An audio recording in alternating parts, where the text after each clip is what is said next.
Makanya bahayanya itu juga yang disebut dengan sulapapa dalam bahasa Portugis. Yang itu dia kalau sumpah angka baca dan sana ini. Padahal dia baca pakai apa dia bilang? Abu Bakar ketul dulu. Pasti ada yang hafal di situ. Iya ya. Abu Bakar dulu, Ali di atapku, Utsman itu, Umar di Nabi, Nasibuni Nur Muhammad Barakat Allah ada dalam kumpai. Itu baca-baca tulis. Padahal dia tidak tahu, maka dia kalau sumpah berhasil kesumpahanmu pakai ini. Dia tidak baca, maka dia pakai. Kita baca, pernah tidak baca. Abu Bakar itu as-Siddiq paling yuri lembut. Ali atau artinya itu Ali imannya kuat, urus dia kamu. Utsman di sebelah kiri artinya harta akan ikut ketika agama kamu urus. Dahulukan agamamu, nanti harta akan begitu. Umar itu berani, makanya ada berani. Jadi payung kayak gue wakatan ini yang namanya tancil.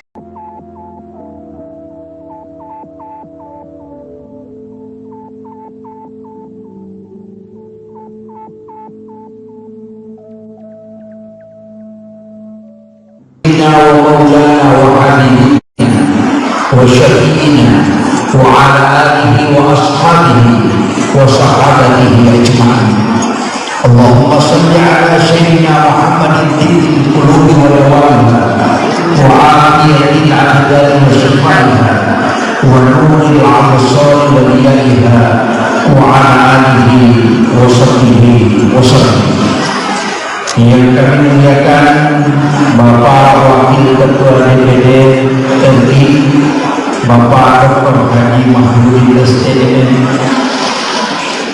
yang kami muliakan Bapak Ketua Dewan Kehormatan KKP, yang kami hormati dan ta'zimi Bapak Bupati Kutai Timur, dan yang kami hormati Bapak Dr. Haji Sofyan Hasdaq, mantan Wali Kota Bontang, yang kami hormati dan kami muliakan seluruh anggota DPRD Kalimantan Timur dan juga anggota DPRD Timur, para ketua dan pengurus KKSS Kutai dan ketua KKP, ketua peguyuban dan seluruh tokoh masyarakat, tokoh agama, para alim ulama, wabil khusus kepada panitia pelaksana pada peringatan Isra wal Mi'raj pada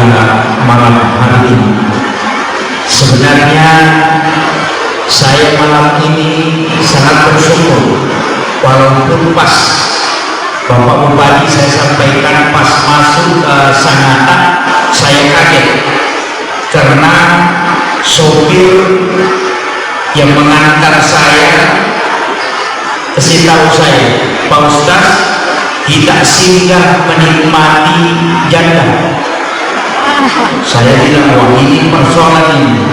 Ternyata janda di Sangatta ini ada yang dikejar. Kue janda yang ada di perbatasan ini. Ternyata janda. Oh, ternyata kue janda. Kalau di Sulawesi Selatan orang mengatakan gila dedong, tapi ternyata di sini dikatakan kue janda. Ini yang membuat saya kaget. Dan sedikit bergerak makan lagi, bergerak makan lagi. Jadi saya tidak cari cara, cuma cari makan. Nah ini alhamdulillah panitia sungguh sangat luar biasa mendampingi perjalanan dakwah sampai pada malam hari ini. Dan mulai dari subuh jam 4, kemudian jam 9, kemudian sudah zuhur, kemudian lanjut sudah asar ke silaturahmi, kemudian ke sini. Insyaallah juga malam ini saya ke Samarinda Pak, ke Balikpapan, insyaallah, karena langsung berangkat ya. Jadi alhamdulillah saya pakai bahasa Indonesia atau pakai bahasa Bugis dicampur. Oh iya, saya Pertama, peringatan Isra dan Mi'raj Nabi Muhammad SAW. Ketika kita ingin membahas dalam berbagai aspek, maka sebenarnya peristiwa Isra dan Mi'raj adalah satu peristiwa yang sangat besar. Ulama kita membahas peristiwa Isra dan Mi'raj dalam pandangan sains, tinjauan sains modern, dan juga bisa dengan pendekatan dalam pendekatan hakikat. Tapi Rasulullah melakukan perjalanan dari Makkahul Mukarramah ke Masjidil Aqsa di Palestina. Cuma kadang-kadang kita yang tidak pahami langsung Nabi itu dari Makkah langsung ke Palestina, padahal tidak. Rasulullah itu perjalanannya singgah-singgah dari Masjidil Haram kemudian ke Madinah. Jadi Nabi tidak langsung ke Masjidil Aqsa, cuma di ayat itu minal Masjidil Haram ilal Masjidil Aqsa. Tapi ada tempat singgahnya Rasulullah. Yang pertama, ketika Nabi diperjalankan dari Mekah itu dibawa ke Madinah. Kemudian malaikat Jibril menyuruh Rasulullah melaksanakan sholat 2 rakaat. Setelah sholat, Rasulullah baru bertanya, ini tempat apa Jibril? Kemudian malaikat Jibril mengatakan, kelak nanti akan engkau berhijrah di tempat ini. Kemudian yang kedua, setelah dari Madinah, Nabi dibawa ke Bukit Tur Sinai atau Gunung Sinai, tempatnya Nabi Musa menerima wahyu. Maka kemudian Rasulullah disuruh melaksanakan sholat 2 rakaat. Dan setelah Nabi melaksanakan sholat, kemudian bertanya, ini tempat apa Jibril? Malaikat Jibril mengatakan, disinilah Nabi Musa berbicara langsung dengan Allah.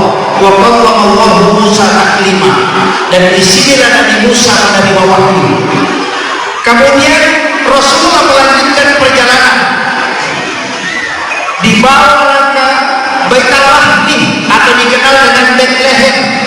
Kemudian Rasulullah disuruh sholat, maka Nabi melaksanakan sholat 2 rakaat. Setelah selesai sholat, Rasulullah bertanya kepada Jibril, wahai Jibril, ini tempat apa? Kemudian malaikat Jibril mengatakan, disinilah Isa bin Maryam dilahirkan. Kemudian setelah itu dibawa ke Masjidil Aqsa di Palestina. Kemudian Rasulullah menjadi imam, dan yang menjadi makmum adalah seluruh nabi dan rasul. Dan inilah isyarat bahwa Rasulullah adalah imamnya para nabi dan rasul. Tapi ada hal yang menarik di sini, Pak. Rasulullah sudah sholat sebelum melaksanakan Mi'raj. Tadi di dalam sambutan dikatakan Nabi ketika melaksanakan Isra dan Mi'raj itu adalah menerima sholat. Padahal Nabi sudah sholat di Madinah, Nabi sudah sholat di Baitul Lahmi, Nabi sudah sholat di Masjidil Aqsa. Bahkan Nabi menjadi imam dan makmumnya adalah para nabi. Berarti sudah ada sholat sebelum Nabi melaksanakan Mi'raj di hadapan Allah. Ini penting. Nanti saya akan kaji sedikit, tapi waktu saya gunakan tidak terlalu lama karena ini sudah jam 10. Jadi dia meminta angkanya yang bersampaikan najamah sebelum Mi'raj. Karena dia sholat di Madinah, dia sholat di Lahmi, dan dia sholat di Bukit Tur Sinai, dan dia menjadi imam. Berarti sudah ada sholat. Pertanyaannya, jadi Rasulullah melaksanakan Isra Mi'raj, apakah bukan sholat yang diterima? Coba kita buka Al-Quran. A'udzubillahi minasyaitonir rajim. Bismillahirrahmanirrahim. Subhanalladzi asra bi 'abdihi lailan minal masjidil haram ilal masjidil aqsa alladzi barakna haulahu linuriyahu min ayatina. Ini kunci, linuriyahu min ayatina, untuk memperlihatkan tanda-tanda kebesaran Allah. Di situ tidak ada mengatakan menerima sholat, tapi mengatakan untuk memperlihatkan tanda-tanda kebesaran Allah. Tapi kenapa sholat yang selalu dikenal, kenapa sholat yang selalu dibahas? Semua manusia kalau melakukan perjalanan yang paling cepat ditanyakan oleh orang ke tanah suci, ditanyakan, bukan yang ditanyakan apa yang kau lakukan di sana, tapi akan aku tanatui, akan aku lihat cila cerita kan itu. Kalau orang ke Jakarta, pulang dari Jakarta, apa yang dia beli? Itu yang selalu ditanyakan. Maka Rasulullah ketika bertemu langsung dengan Allah, kemudian dia turun ke langit ketujuh, ketemu Nabi Ibrahim alaihissalam, apa yang ditanyakan Nabi Ibrahim? Apa yang engkau bawa dan apa yang telah diberikan oleh Allah kepada Muhammad? Jadi dia tidak mengatakan apa yang kau ucapkan di hadapan Allah, apa yang telah Allah lakukan kepadamu, tapi Rasulullah beritahu apa yang kau bawa dan ketemu dengan Allah. Maka diberitahulah Nabi Ibrahim di langit ketujuh dan Rasulullah mengatakan, saya diberi perintah sholat 50 waktu, 50 rakaat. Nabi Ibrahim hanya mengatakan, aku titip salam kepada umatku, kepada cucuku. Ketika dia melakukan perintah Allah, maka aku titip salam. Jika dia menjawab salamku, maka setengah dari ibadahku, pahala ibadahku, aku akan serahkan kelak sebagai syafaat di hadapan Allah. Dari situlah sehingga dalam tahiyat kita mengucapkan kalimat kama shallaita ala Ibrahim. Sebenarnya salawat itu walaupun tidak dibaca itu sudah sah. Jadi kalau kita sudah mengatakan Allahumma sholli ala Muhammad wa ala Muhammad, salawatnya sudah sah. Tapi kenapa ada salawat Ibrahimiyah? Karena Ibrahim meminta, aku titip salam kepada umat Muhammad. Ketika dia jawab, maka kelak aku akan memberi syafaat pahala di hadapan Allah. Mana pahalanya Nabi Ibrahim paling besar? Banyak orang tidak tahu. Nabi yang paling besar pahalanya, sedekahnya adalah Nabi Ibrahim alaihissalam. Apa sedekahnya Nabi Ibrahim? Ketika dia meminta kepada Allah, alihnya kesempatan saya mau memberi makan kepada seluruh hamba, mulai yang hidup saat ini sampai dunia kiamat. Kemudian Allah mengatakan, Ibrahim, engkau tidak mampu. Tapi Nabi Ibrahim mengatakan, engkau pasti bisa dengan izinmu ya Allah. Maka Allah memerintahkan malaikat masuk ke dalam surga, mengambil segenggam kapur, kemudian diserahkan ke Nabi Ibrahim, kemudian disuruh melemparkan ke laut, dan itulah yang menjadi garam. Sehingga tidak ada orang yang tidak makan garam, karena garam adalah sedekahnya Nabi Ibrahim alaihissalam. Kita setiap hari makan garam tidak tahu kalau itu sedekahnya Nabi Ibrahim. Kemudian saya ingin kasih tahu, kalau kita buka kitab Ihya ini, karena Hujjatul Islam Imam Ghazali menyampaikan, siapa yang makan garam sebelum makan dan makan garam sesudah makan, maka dia pasti cerdas. Kalau ada anak-anak kita ingin kesempitan, apalagi kalau dia hafal Quran supaya kuat hafalannya, kecerdasannya bagus, suruh makan garam. Itu suruh dulu. Makan garam sebelum makan dan makan garam sesudah makan. Yang kedua, tidak ada orang yang makan garam sebelum makan itu karena keracunan makanan, karena itu ibu asli. Yang ketiga, ini yang tidak kalah penting, tidak ada laki-laki yang lemah syahwat yang makan garam sebelum makan. Itu kunci. Itu makanya orang Arab itu punya rahasia sebenarnya. Itu dari garam. makanan orang, makanya ulama kita dulu pakai itu. Jadi sebelum makan garam. Yang pemikir mare sesudah cuci tangan langsung celupkan dari telunjuk, kemudian baca salawat dan basmalah, kemudian makan garam. Semua itu tidak ada laki-laki yang bermasyarakat yang melakukan itu. Kemudian turun, saya langsung ambil yang paling tinggi, nanti saya akan bahas sedikit. Kemudian turun ke lagi ke anak, dengan Nabi Musa. Nabi Musa ini adalah nabi yang hanya bicara langsung dengan Allah tapi tidak pernah ketemu. Itu seperti pakai radio, tapi tidak pernah ketemu langsung dengan Allah. Apa yang menjadi masalah? Nabi Musa itu ketika ketemu dengan Rasulullah, kemudian Nabi Musa bertanya, apa yang engkau bawa ya Rasulullah? Dia mengatakan, Rasulullah mengatakan, aku diberi perintah melaksanakan sholat 50 waktu. Langsung Nabi Musa mengatakan, itu terlalu banyak Muhammad. Untung ada Nabi Musa. Seandainya tidak ada Nabi Musa, bukan imam yang saya hormatkan, muazzin. Ternyata imam bapak akan mampu level malam isma. Bayangkan, seandainya 50 waktu ini Pak, wah ini kan pertama neraka.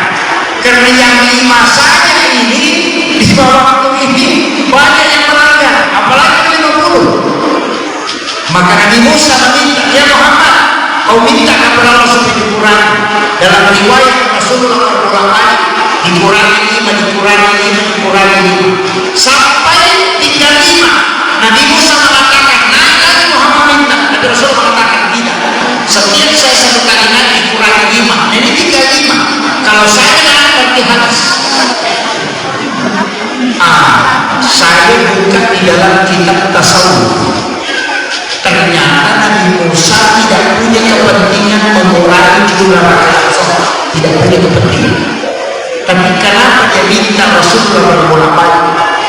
Ulama-ulama tasawuf menjelaskan bahwa Nabi Musa itu kekurangannya tidak pernah melihat Allah, hanya mendengarkan kalam dari Allah. Rasulullah itu ketemu langsung dengan Allah. Maka apa yang dikatakan Nabi ketika ketemu itu kan dalam tahiyat, at-tahiyyatul mubarakatus sholawatut thayyibatu lillah. Kemudian Allah menjawab, assalamu alayka ayyuhan nabi wa rahmatullahi wa barakatuh. Kemudian Allah mengatakan, Rasul mengatakan, assalamu alayna wa ala ibadillahis sholihin. Sebenarnya tahiyat itu adalah dialognya Allah dengan Rasulullah. Itulah sehingga ketika membaca tahiyat jangan disatu, mesti ada sabta. Rasulullah mengatakan, at-tahiyyatul mubarakatus sholawatut thayyibatu lillah.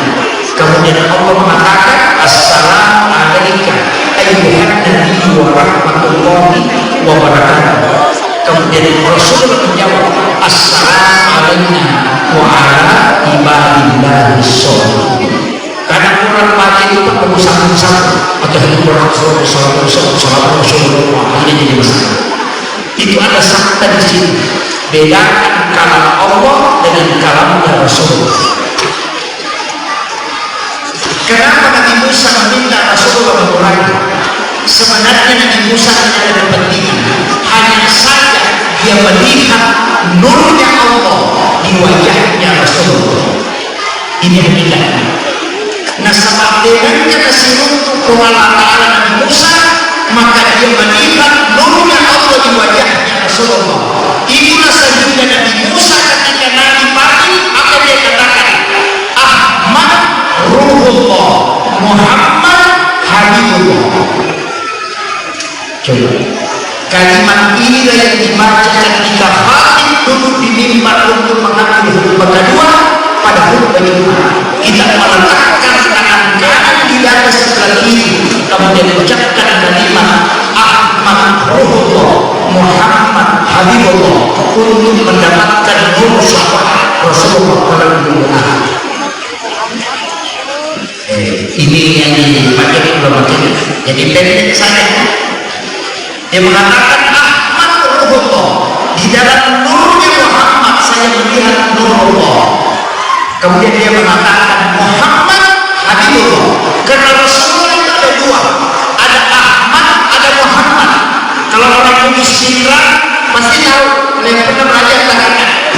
Ahmad itu kan alif, ha, mim, dal. Itu 4 huruf. Alif, ha, mim, dal. Berdiri huruf alif, ru huruf ha, sujud huruf mim, duduk huruf dal. Makanya sholat itu adalah Ahmad. Kepala ini mim, dada huruf ha, pikul mim, kaki dal. Tulisannya Muhammad. Makanya ulama kita mengatakan sholat adalah Ahmad, manusia adalah Muhammad. Maka depok kata udah sampai ternyata itu. Itu kunci. Jadi kalau ada orang tidak sholat sebenarnya bukan orang, kalau tahu dia. Karena kepala ini kan huruf mim, dada ini huruf ha, pikul ini huruf mim, kaki ini huruf dal. Makanya tulisannya Muhammad. Kalau sholat itu berdiri huruf alif, huruf ha, sujud huruf mim, duduk huruf dal. Makanya tulisannya Ahmad. Jadi sholatnya adalah Ahmad, manusia adalah Muhammad. Dia dan kadang-kadang buat masalah. Tapi saya tidak lagi dulu ke situ. Nanti setelah terlalu ini. Sebenarnya kajian ulama kita dari dulu itu sudah ada. Kenapa orang tua dulu di Bugis itu ada namanya Songko. Tadi pagi saya makan tadi siang. Itu Songko. Orang tua dulu itu kasih 4 warna: kuning, putih, merah, hitam. Makanya Songko petani rumah. Tapi ini masalah. Songko 4 macam, kemudian kasih kalung di atasnya. Ulama jelaskan, kuning itu adalah angin, putih itu air, hitam itu tanah, merah api. Unsur penciptaan manusia dari angin, dari api, tanah, dan air. Kalau sifatnya api berdiri, kalau angin duduk, kalau tanah sujud, kalau air duduk. Makanya tulisannya juga Ahmad. Sehingga dia mengatakan tubuh ini dari mulut Muhammad, sholat juga dari mulut Muhammad. Kan begitu. Jadi sebenarnya itu terkoneksi Pak. Kalau kita kaji dalam tasawuf itu luar biasa. Jadi dia apa jenengan dan lupa tahu, bodoh kita naik, bodoh kuatnya, bodoh kuatnya, bodoh kuatnya. Tapi kenapa Ustaz tidak kelihatan tanahnya? Oh enggak. Kalau ada ibu-ibu beli mentega, kemudian beli gula pasir, kemudian beli telur, kemudian beli terigu, dicampur, kemudian di blender, dimasak jadi roti, menteganya hilang. Tubuh ketika menyatu hanya unsurnya yang ada, dan unsur tubuh manusia adalah dari Ahmad. Itu makanya tapi masalah karena dulunya ngambil Alessandro, dia model seperti buaya dorong ke laut, jadi itu jadi masalah. Makanya bahayanya itu juga yang disebut dengan sulapapa dalam bahasa Bugis. Yang ideologi ekonomi sumpah angka baca dan sana ini. Padahal dia baca pakai apa dia bilang? Abu Bakar tentu dulu pasti ada yang hafal di sini. Iya ya. Abu Bakar dulu, Ali di atasku, Utsman itu, Umar di bawahku. Nasalibuni Nur Muhammad barakat Allah ada dalam kumpai main. Itu baca-baca Bugis. Padahal dia tidak tahu. Maka dia komentar Rasulullah berhasil Rasulullah pakai ini. Dia tidak baca, maka dia pakai. Kita baca, kenapa tidak baca? Abu Bakar itu as-Siddiq paling yoli lembut. Ali atau artinya itu Ali imannya kuat, lurus ke agama. Utsman di sebelah kiri, artinya harta akan ikut ketika agama kabur. Dahulukan agamamu, nanti harta akan mengikut. Umar itu berani, makanya ada yang lari. Jadi payung kayak gue mengatakan ini agama dan cium sampai oleh orang ini. Itulah maksudnya Umar karena dia Usman itu Umar itu kunci. Hanya makanya banyak orang baca tapi dia tidak pakai. Nah itu padahal itu bukan baca-baca, itu pakaian. Dipakai kalau merantau. Kejujuran dimanapun pasti berlaku. Kau urus agama, insya Allah dunia akan hidup. Kalau kau urus dunia, tinggalkan agama, agama akan hilang. Maka dia tonton-tonton. Yang mengutarakan kau asing, pasti kau sendiri. Tapi yang mengutarakan kau sendiri, dia tidak sendiri. Artinya, ketika kau menanam padi, maka rumput akan ikut tumbuh. Tapi ketika kau menanam rumput, padi tidak akan tumbuh. Artinya, ketika kau mengurus agama, duniamu akan diikutkan. Tapi ketika kau mengurus dunia, agama akan hilang. Ini pesan falsafah untuk orang Indonesia merantau. Kemudian dia tutup dengan kalimat tertobakan nasabah lempu, membersihkan nasabah genteng, akawan nasabah ada tunggu, musandre ini doa utama persidangan, ada sifat awal, nari mediawal dan juga keinginan loba dan baca. Ini harus dibaca. Tertobakan nasabah lempu, artinya kau harus pada kejujuran, kebenaran. Membersihkan nasabah genteng, orang Bugis mengatakan bersihkan itu adalah baja. Baja itu tidak bisa dikasih pemanjang karena dia akan hancur. Yang ditaruh kemana kumpul lembu. Cuma kepala lembu itu ada beberapa macam. Angka lembu kandau, angka lembu kecil, lembu peribahasa itu jadi masalah. Makanya kalau orang Maulid itu pakai batang pisang, orang Bugis pakai batang pisang. Dan sebagai itu batang pisangnya dia nggak ada manjingko. Semua lurus. Bisa kita runtuh katakan di majilku. Tidak ada. Itu pesan itu. Makanya dia pakai telur. Itu telur jika pakai jadi bumbu. Maka sebenarnya hakikat tradisi itu ada maknanya. Saya pernah bahas ketika belajar sebelum saya kasih tahu kuenya orang Bugis itu bepana OIE itu bahasa Arab. Cuma karena lidahnya orang Bugis keras sehingga dia tidak bisa sebutkan dalam bahasa Arab. Baroko dari kata barokah, suwalla dari kata sholawat,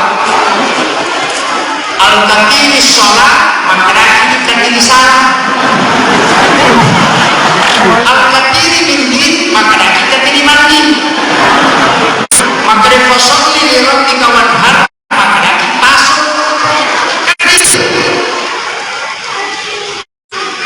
Jadi sebenarnya yang kasih nama itu adalah makanya di Kalimantan ini Pak, orang Arab yang mengesahkan Islam. Kalau kita ke Tenggara, kemudian kita ke Gunung Lama, kita pasti temukan makamnya Sayyid Hashim ada di sana. Makanya Tenggara itu kan sebis Tanggana Arungi. Karena Raja Kutai pertama sampai keempat itu kan agama Hindu. Tapi setelah datang dari Bone mengislamkan, karena itu merantau itu tiga ujung lidah, ujung bajik dengan ujung kelamin. Iya, itu masalahnya. Ujung lidah hebat bicara. Kalau kau tidak hebat bicara, pakai ujung bajik, kau harus nakal. Iya, berkasih semua. Tapi kalau kau itu penakut juga tidak hebat, pakai ujung kelamin.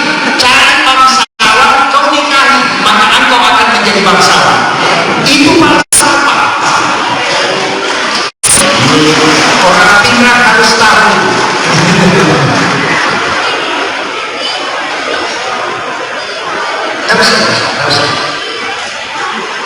Saya dikasih air putih akan tambah cerah. Saya kembali. Makanya sebenarnya Rasulullah itu ketika diperintahkan sholat, kenapa sholat ini penting Pak? Karena satu-satunya ibadah yang tidak bisa melakukan dua aktivitas hanya sholat dan tidak bisa tergantikan. Coba orang puasa nonton TV itu puasanya tidak batal, tapi orang sholat nonton TV pasti batal puasanya sholat. Begitu. Orang haji bicara itu tidak batal hajinya, tapi orang sholat bicara, maka dia akan batal sholat. Dan itu totalitas. Dan satu-satunya ibadah yang tidak bisa digantikan, haji bisa digantikan, namanya badal haji. Kalau sudah tidak mampu haji, sudah umurnya lanjut usia, kemudian ada uangnya, suruh anaknya hajikan, namanya badal haji. Itu boleh. Yang kedua, puasa boleh diganti dengan harta. Ketika sakit tidak bisa sembuh, bayar fidyah. Tidak usah puasa, bayar fidyah saja. Diganti dengan memberi makan kepada fakir miskin. Kemudian zakat boleh anak kita yang bayarkan, boleh orang yang lakukan. Dan ini uang yang antarkan boleh. Tapi sholat tidak bisa. Seandainya bisa Pak enak, daripada kalau ini teman teman pasar yang memasangnya rokok ke rokok itu dikucicam. Tidak bisa. Saya ini sibuk, anggota dewan, saya harus urus. Angkanya urus.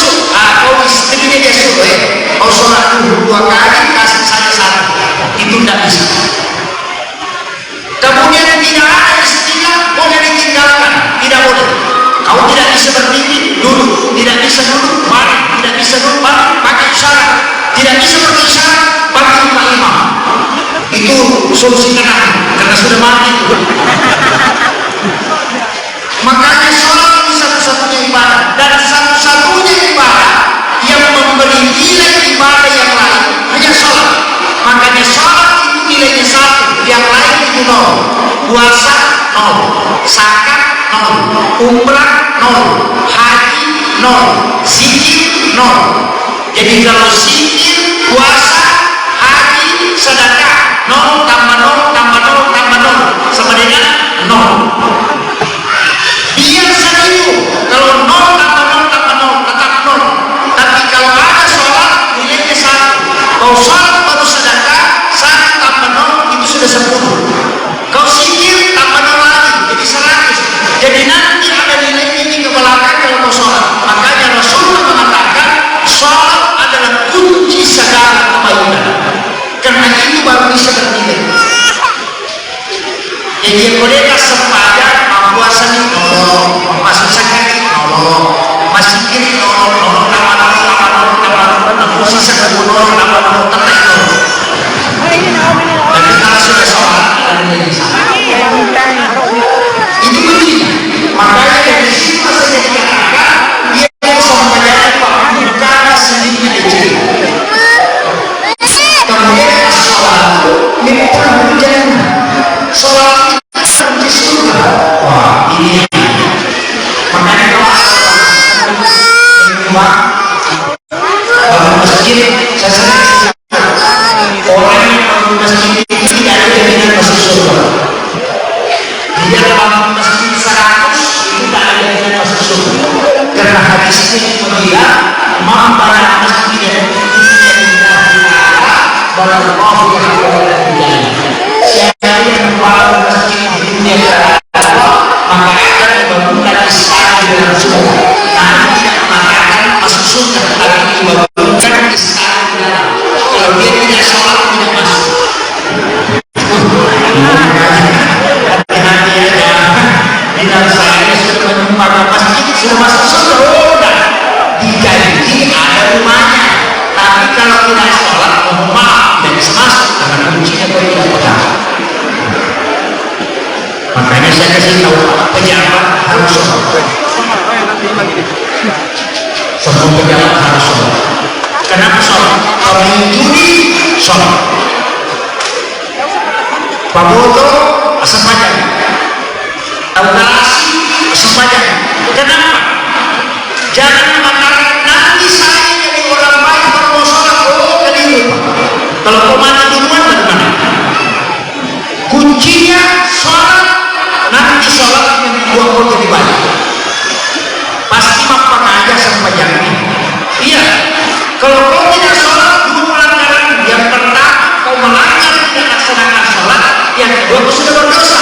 Tapi kalau kau sudah sholat dan melanggar, itu tinggal satu kesalahan. Kan makanya yang kau bangun ada yang sama aja makanya mereka kecil ini itu orang sempat botol ini keluar sempat jamu mana mereka umur seperti apa mana satu ini itu kunci kemudian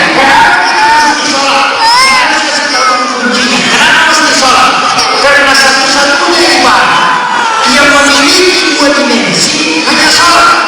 Kenapa saya katakan dua dimensi? Orang mau salah kuncinya cuma satu. Gantinya lebih berat. Kalau salah kebaikannya 90 keburukan. Selamat ini. Dia tidak satu. 99 keburukannya, 100 kebaikannya. Oh selamat. Karena begini, kalau kita menimbang, pakai timbangan, kalau berarti kebaikan, nantikan keburukan, atau berarti keburukan, nantikan kebaikan, bagaimana caranya memberatkan kebaikan? Kuncinya cuma kurang dosamu dan tambah kebaikan. Kalau kau tidak bisa kurang ini, apa yang di sini? Kan begitu. Jadi untuk masa semuanya, kan dua, pasus dosa, si bawah tambah apalan. Makanya kalau kejelekanmu sedikit, kalau kau sudah sholat, dosa terhapus dan pahala bertambah. Itu kunci. Kalau sedekah bukan menghapus dosa, cuma menambah pahala. Cuma menolak pahala. Kalau sedikit menambah pahala.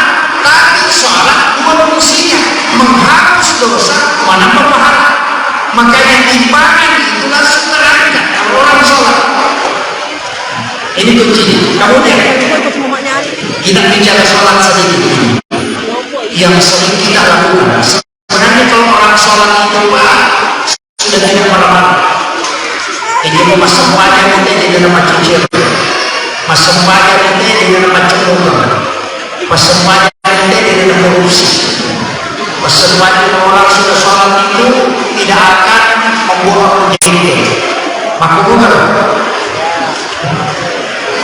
Jadi rumah sampahnya di kamar dan ada korupsi, ya. Saya kasih tahu. Sebenarnya kadang-kadang orang mengatakan, wah Pak Ustaz, dia sudah sholat, tapi kenapa masih curang? Tunggu dulu. Sholat itu ada 3 tempat. As-sholat ma'al Allah, as-sholat ma'al hudur, as-sholat ma'al ghaidah, dan as-sholat ma'al Allah. Ada 4. Ada gaplah. Kalau ada orang sholat sudah puluhan tahun sholat tidak berubah akhlaknya, berarti kehusuannya berkurang. Tidak dia khusyuk, bacaannya di bagus. Oh sholat, Allahu Akbar. Tapi dia tidak khusyuk. Kalau ada orang yang nanti tahu mas sembahyang, nama lantai dan bacaan, kalau dia tidak khusyuk maka tidak akan berubah akhlaknya menjadi baik. Karena yang berubah akhlak adalah kehusyukan. Kalau bacaannya panjang berarti pahalanya banyak. Kalau kehusyukannya bagus, akhlaknya berubah. Makanya kalau ada pedagang di pasar rajin sholat tapi masih mengurangi timbangan, berarti dia tidak khusyuk. Itu kunci. Kalau mau deteksi, gampang. Dia cetak ada macam dia pasang macam nama karasi. Oh, dia pakai kebanyakan. Itu kunci. Ini yang saya kasih tahu memang rahasianya sholat sebenarnya. Kemudian satu-satunya ibadah yang tidak pakai penantang hanya sholat. Hanya sholat. Pak, kenapa ada dikatakan sholat sunnah musafir? Sudah ada dua musafir. Kenapa ada dikatakan sholat sunnah taubat? Sudah ada dua taubat. Kenapa dikatakan sholat sunnah hajat? Sudah ada doa. Kenapa dikatakan sholat sunnah istihara? Kita sudah bisa berdoa. Karena satu-satunya ibadah yang tidak pakai perantara hanya sholat. Kalau kita punya masalah, maka minta di dalam sholat. Makanya Nabi itu kalau ada masalah langsung sholat. Ketika ada yang diputuskan langsung sholat. Makanya ada namanya sholat sunnah istihara. Sholat sunnah minta petunjuk. Cuma kadang minta masalahnya kalau sholat, baca sholat sujud selesai sholat baru mengadu. Tidak ada petunjuk. Padahal mestinya minta pada sujud terakhir dalam sholat. tujuan, tapi sholat adalah alat untuk mencapai tujuan. Jadi dia bisa mempelajari pakar kesakti untuk simak bicara langsung Rokobomi. Saya kasih contoh, kalau Bapak mau ke Jakarta ketemu dengan presiden, bisa melalui jalur laut tapi lama. Naik mobil, oh lama